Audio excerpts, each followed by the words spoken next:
Hello there, and welcome to day number 54 on the road to 2000 ELO Rapid Series. We're playing with the black pieces, and I believe if we win this game, we'll be at 1800 ELO after knight f3 and knight c6. We're playing the Italian, and I'm going to go bishop c5, principled chess.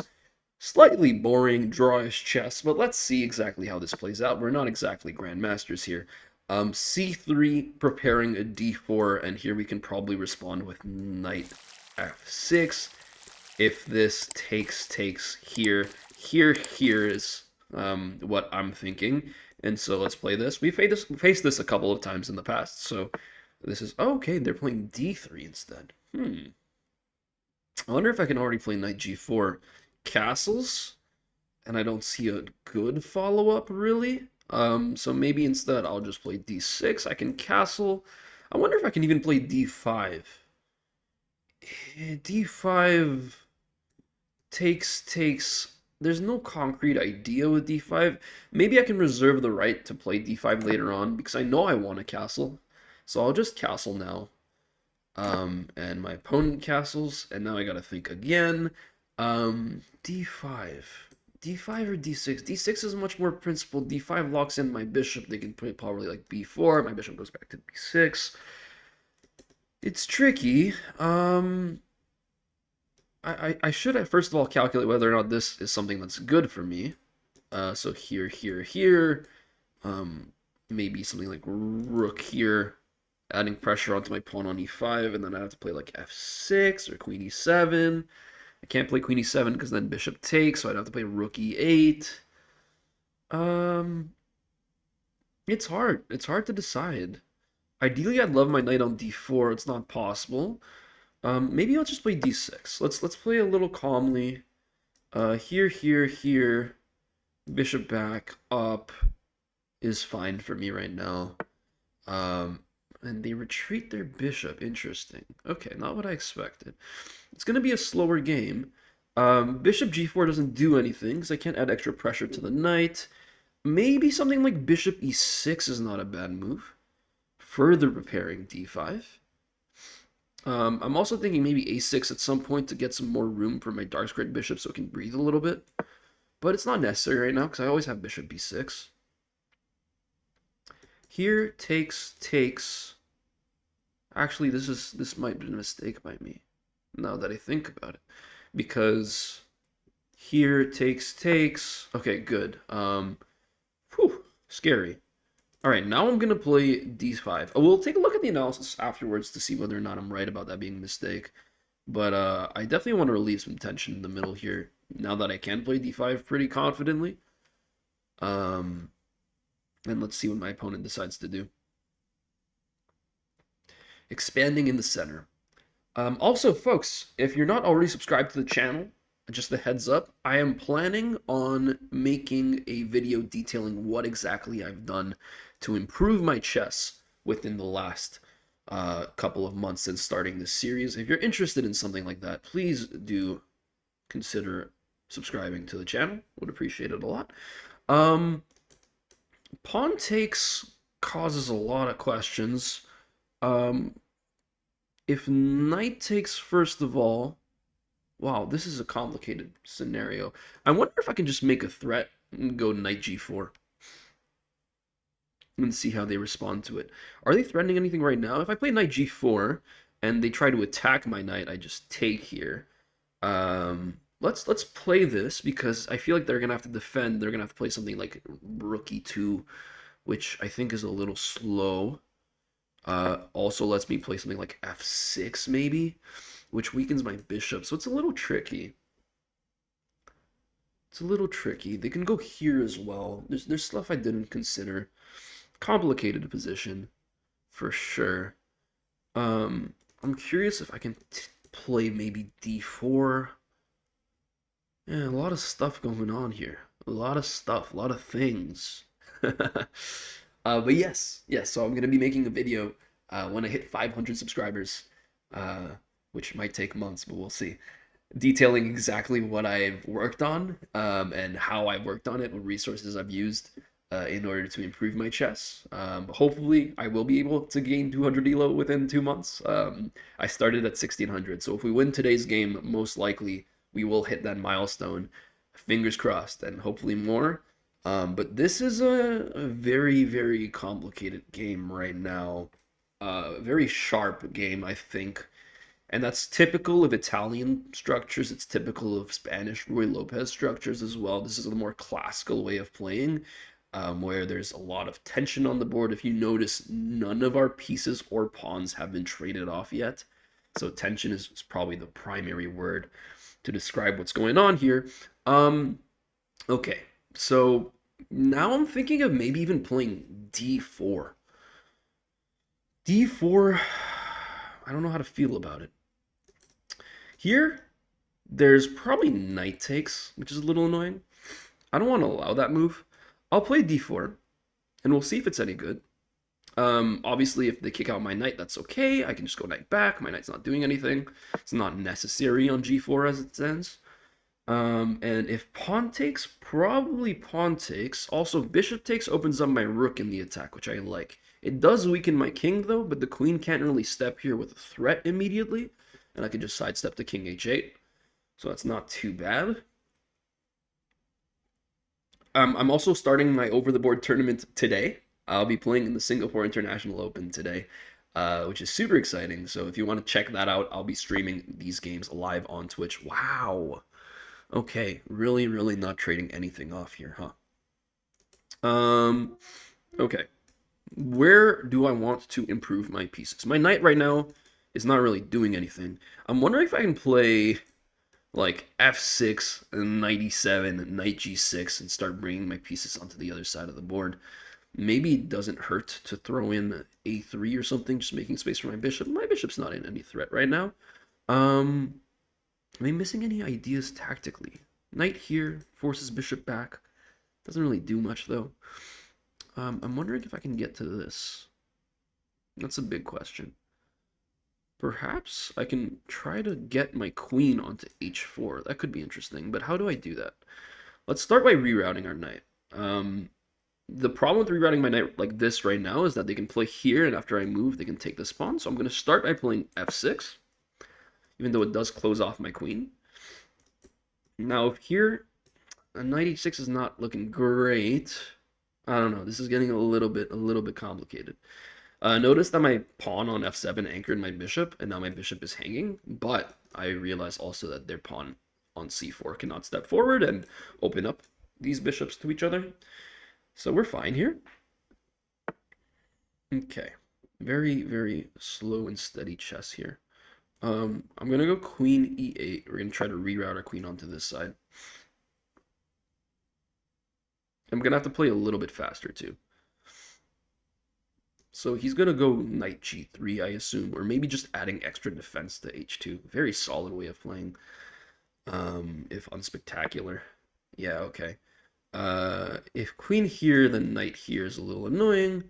So let's think about what we can do here.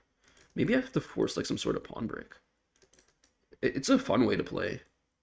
I don't know if it's good though. Here would be an option, so maybe I'll start with h6. h6 is looks very weak. Maybe I'll bring my bishop over to e7 as well, because that pawn chain is rock solid right now. And obviously pawn forward is a move, but then I can just take. This knight's not hanging after a trade of bishops. Although, oh, maybe I made an undersight here. Okay, phew. That would have been scary, I think. And here I'm thinking of going f5. f5 looks like a good move to me. f5 takes, actually, no, not enough defenders. There must be something here. I'm starting to take a little too long with my moves, which is not good. Here, knight takes. Okay. This looks like a crazy move, but we'll play it anyways. Just gonna try to open stuff up. I'm tired of being patient. Maybe it's one of my weaknesses as a chess player. We'll go here, knight takes, here going for mate. is my idea now. Still, this is an idea as well. It's a little annoying.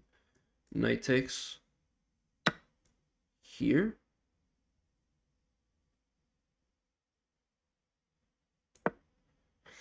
And he's going to have to go back, or he's going to have to play this. This is defended by this right now, so it's fine. I'm going to have to go back this way if h3 is played. There's long-term ideas against the rook and queen, although the bishop's defending the queen. It's messy. It's hard. This is hard. This is difficult. Very difficult. I'm going to have to play faster. We're going to have to speed up a tiny bit. Knight here is also a move. I don't like it as much. I think that this is fine for me. Just step back, and then I can push h5. Yeah, okay. Of course. Gotta move back. Now he's gonna take, probably. And I'm probably worse here. My king is much weaker. He also has a check whenever he wants. Oh, he's not taking. Okay. All right, maybe I'm holding on still. I don't know. This is I don't know. It's complicated. King h8 whenever I can is not a bad idea. Prophylaxis allows me to take the pawn on c5 if ever it plays that. I mean, it's not necessary here, but it doesn't hurt. It also stops me from walking into ideas with mistakenly playing queen f7. That would be a big blunder.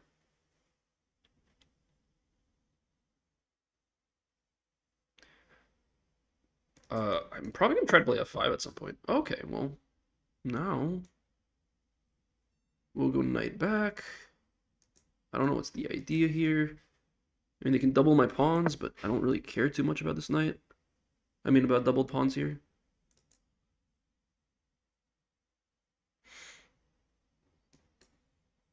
Back this way, knight here, here. I don't know. I'm going to try to play h5 if I can. That's for sure. That is for sure. Maybe I should play b6 at some point to prevent c5, but then they just take my knight. Tough game. Tough game, but really fun. Like, this is the type of game I actually enjoy playing. I feel like the analysis is going to reveal a lot of ideas that I've missed in this one. I wouldn't be surprised if the idea is a knight here, and then if I miss takes, that would be a pretty big blunder. So a knight here is not a bad move. I'd probably play like rook a8. If I just move this bishop, I could just move the bishop out of the way too, but rook a8 seems better. Yeah. I don't know if there's any other ideas I'm missing. Okay. I don't get it. You're just giving me a pawn? My bishop is not doing anything, really. I don't understand this move. If I take with the knight or the bishop, do I take with the knight or the bishop? Oh, man. I gotta make a choice. We'll take with the bishop. Let's do that. Okay. And we'll go back here.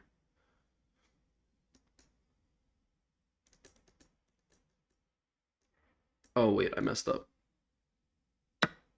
Okay. Now.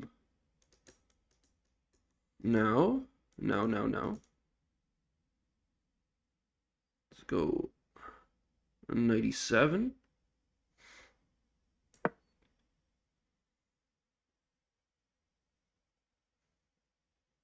Maybe I should have played f5. I feel like my bishop's in big trouble. Intuitively. Okay.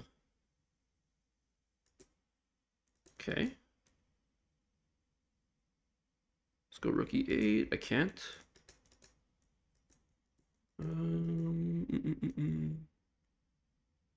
Okay, 96. Oh, it's a blunder. Wow. I mean, yeah, I was getting decimated. Bishop takes, pawn takes, rook takes. Pretty straightforward. Yep. Let's see if I can still try to do something here. Um, hmm. My queen out of the way.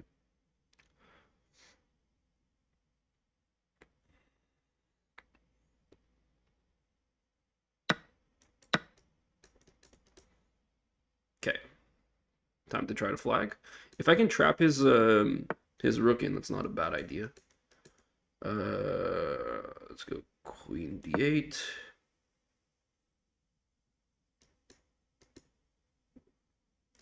My goal is to try to play bishop b6, queen c8. I can't do that right now though because of the knight, so I'd have to play like rook f7 first, or king h8.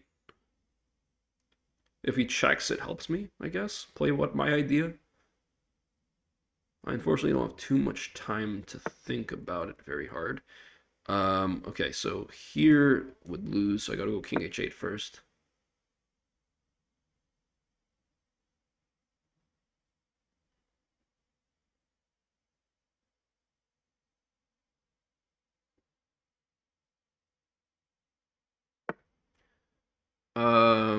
Is there a threat? I don't see it. So here, let's go this way. Knight here, queen here.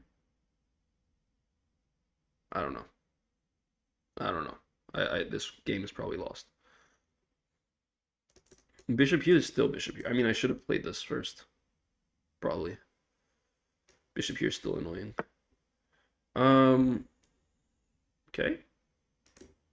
Mate threat on the board. We'll go rook f7.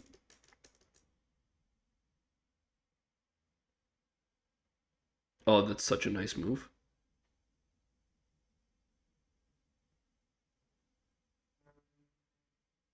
I guess I have this. No, this is still check. Wow. That's so crazy. This dude's playing very, very well. 1706 too. Wow. I mean, it's possible I'm playing really badly too.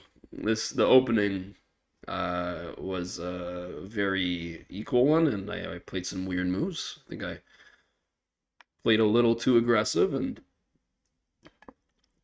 didn't have any concrete ideas. He's thinking pretty hard. Okay, he didn't see it. So this is what scares me. Let's just play. I mean, I can try to push for a flag here. Try to trade the queens.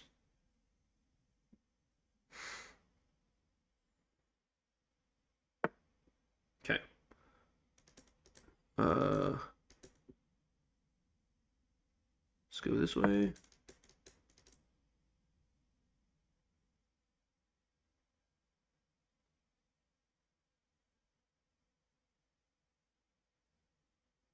Bishop here's the move. Right, the one thing is he's slow.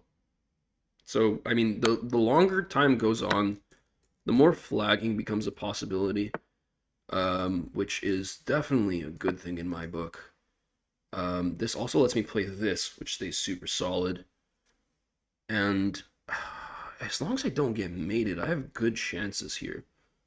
I don't see a move here. I'm just going to play this.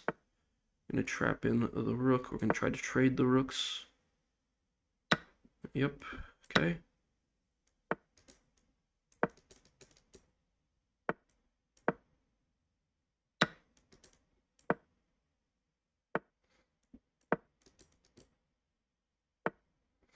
Mm-mm-mm-mm.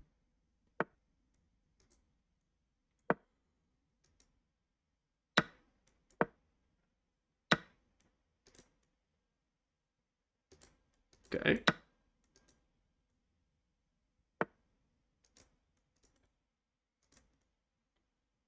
Did I mess this up? I think I did.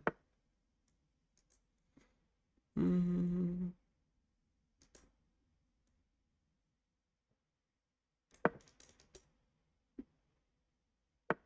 Just push.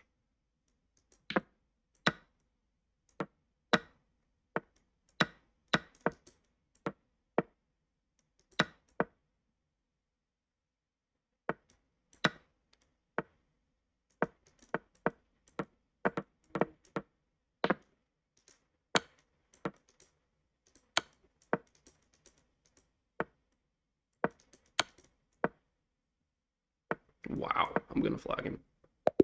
Oh my god, I did not deserve that win at all. I can't believe in a game like that, there's zero mistakes, zero blunders, zero misses. That doesn't intuitively make sense to me.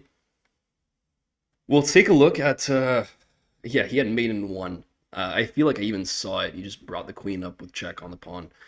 Um, oh my god, terrible, really bad. This is not how I want to win games of chess at all. It's part of the game. It's part of playing 10 plus 0. But we have hit 1800. I mean, I don't want to lose sight of that. I feel like I have put in work. I have hit this milestone. It feels good. Let's see exactly what I could have done better to make it a little bit more of a positive win experience.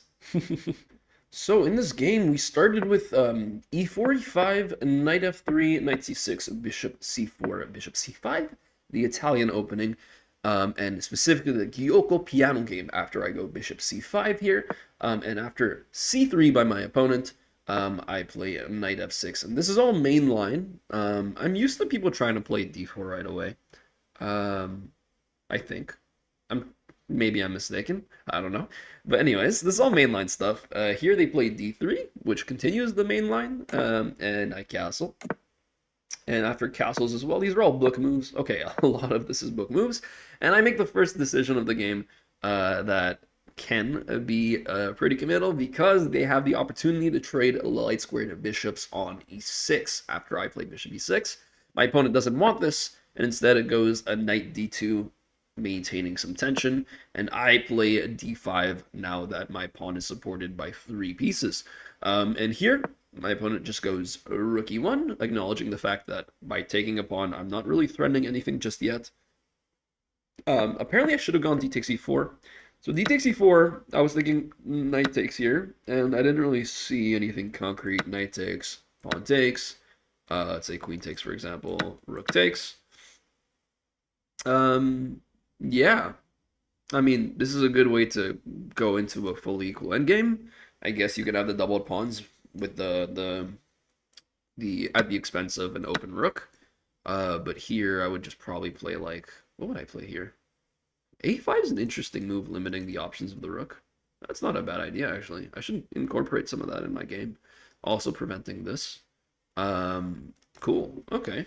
Duly noted. But I'd rather keep tension, more opportunities for tactical play. And so instead I decided to go knight g4 here. Knight g4 is met with rook e2, having to defend the pawn on f2, which was being attacked.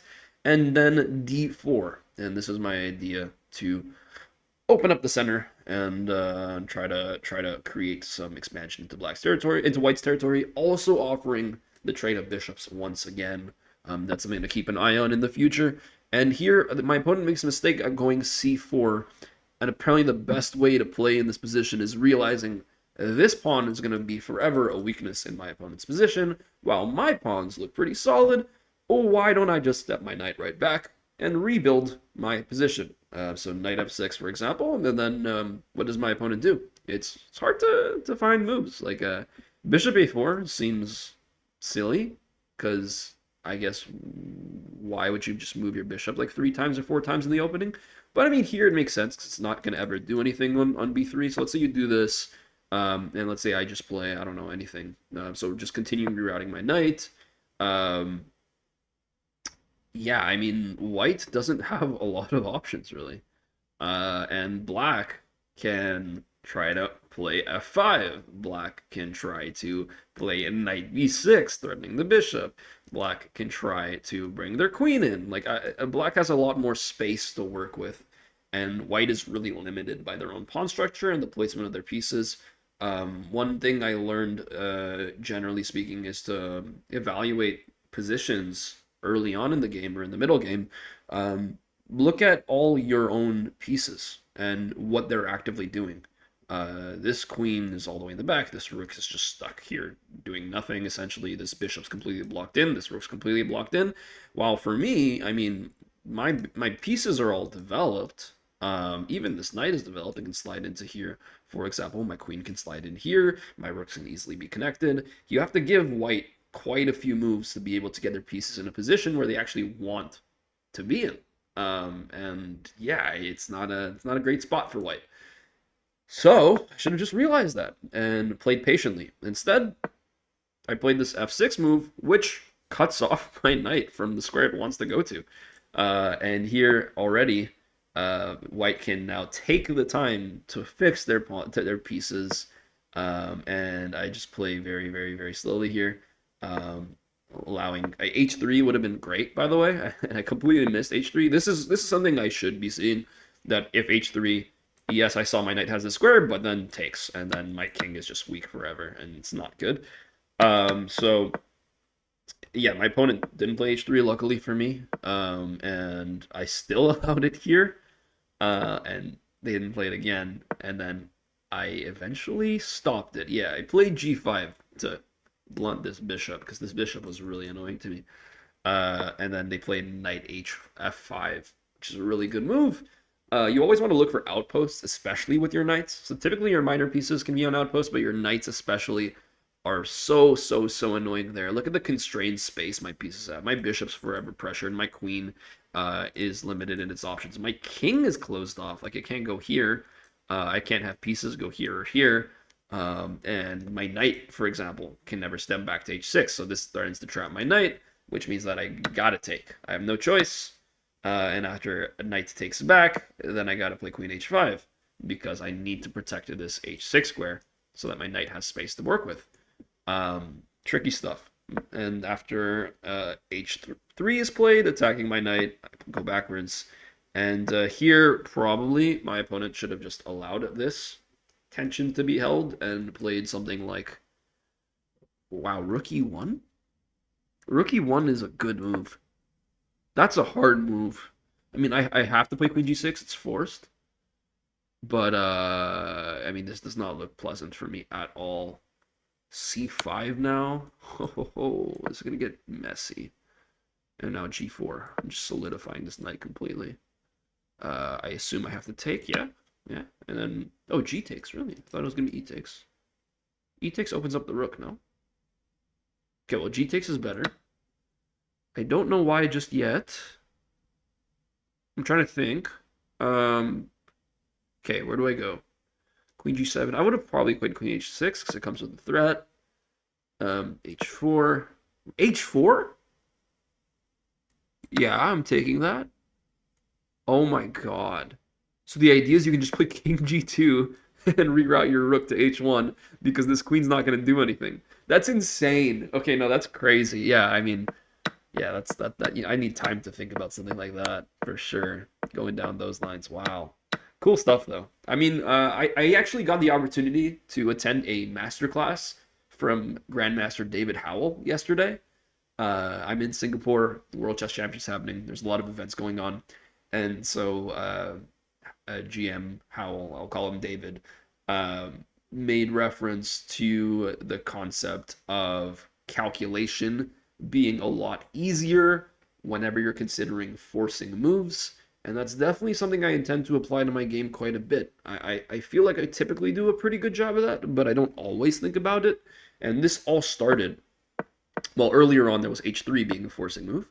And this, I mean, especially, uh, leads to a lot of forcing moves, because if you realize that h3 traps in the knight, you have to play queen here, and then if you realize that h3 can be played, must be played, then you have to play knight back, and then if you realize that rook e1 can be played to try to trade off the queens, I mean, it's messy. It's messy. So let's say the reason why you don't want to trade queens is if queen here, you actually take first with check. So that's why you can't just trade the queens with black, or else I'd be happy.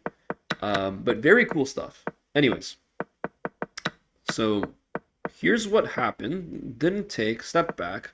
And here I thought I was okay. I was a little surprised.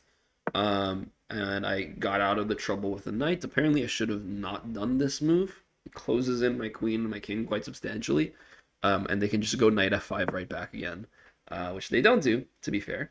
And yeah, here I definitely made a mistake, and I realized this afterwards. After bishop takes, rook here, I lose the pawn back, and then also my knight becomes significantly weak. I should play knight takes. Knight takes, and then at the very least, rook b1 is met with something like, I don't know, b6. Oh, I thought you could just play c5 right away. No, you can't. B6 first.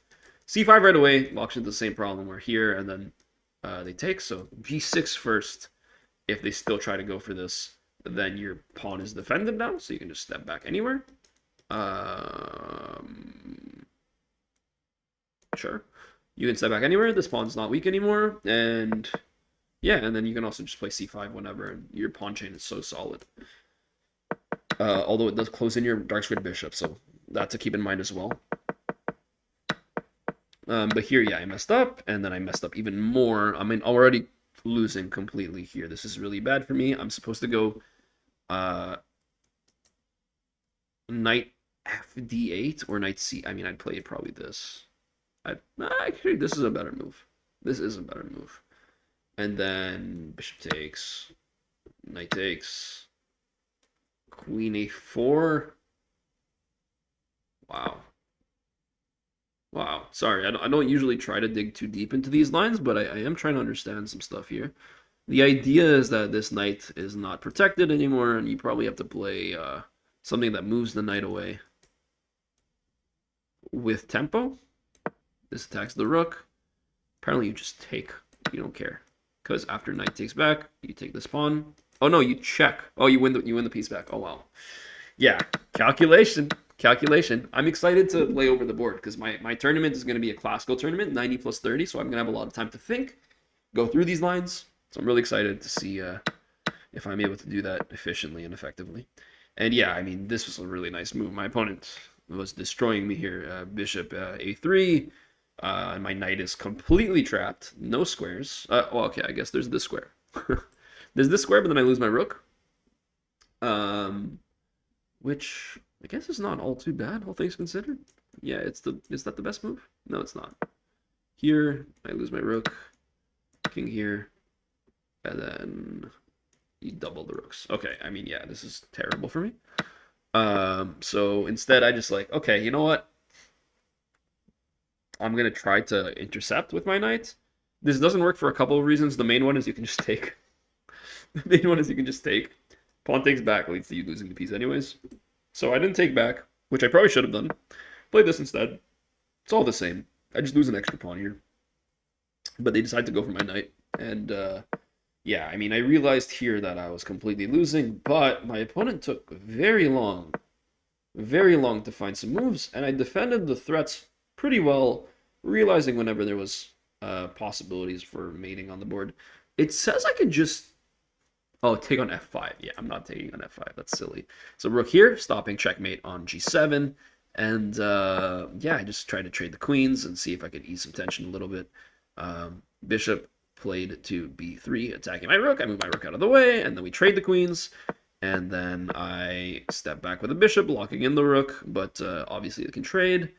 Maybe here it would have been smart. No, I can't do this. That doesn't make any sense. So yeah, just trade the rooks and move around, shuffle a little bit. Wait, where did my opponent go so low on time? Was it all in one move? Okay, 1 minute 51, and then they played, they took very, very long to play c5. And fell below me on time. Didn't realize I could trade the queens, I guess. And their idea was to go bishop b3. I guess checkmating possibilities. You know, never a bad idea to add a piece to the attack. But here I trade the queens. And yeah, they fall significantly below me on time, and we both take 2 seconds to move. Here I could have taken a little longer, probably. I hung a pawn for no good reason. And then I hung another pawn for no good reason. But at this rate, I mean, it's hard to think rationally. The big mistake I made, let's say the big mistake I made was allowing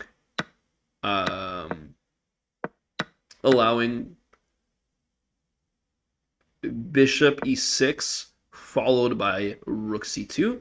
Here, what I probably should have done was gone rook a7. Okay, engine says rook a5. Why? Rook a7 makes more sense to me. Rook a7, rook here, b8 check. Oh, but there's a mate. Okay, yeah, there's a mate. All right, okay, fair. Wow, yeah. Honestly, I'm proud I survived this game. Like, I didn't Okay, there's mate. There's mate in 7, but I mean, yeah, they could have probably found it if they went for more checks instead of trying to win with the extra piece. And ultimately, flag. And checkmate, by the way, is right here. Because the king cannot go to these squares. King cannot go to these squares, and the king cannot go to this square. Nice, nice mate. My opponent had only 0.4 seconds left and didn't pre-move this. Chess is hard in a lot of different ways. Not the most proud of this one, but a win is a win. And we are 1800 elo, and that is something I am proud of. And yeah, we hit 1800 within 54 days, significantly less than 2 months. We'll see how long it takes to get to the next step, 1900. Ultimately, the goal is 2000.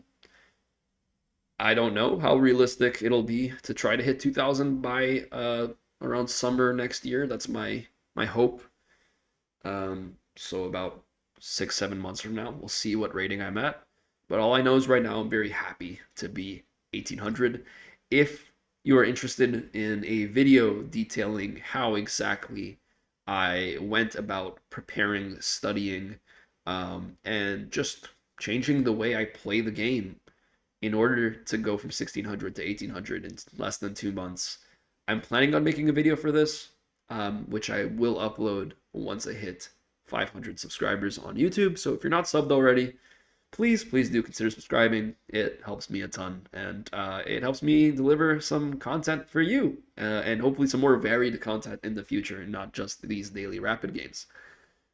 With that being said, I'm playing some over-the-board classical games, 9 of them to be precise, starting today for the next 7 days. And I'm probably going to be posting recaps onto YouTube. However, those recaps will probably take a while. If you want to watch these games live, I will be streaming them on Twitch. And you can find the link to my Twitch as well as my other social media platforms in the description below. I think that's everything for me. Thank you for watching. 1800 has been achieved. On to the next one. The grind doesn't stop. Take care of yourselves. I hope your chess and your day and your lives are going very well too. And I'll see you next time. Goodbye.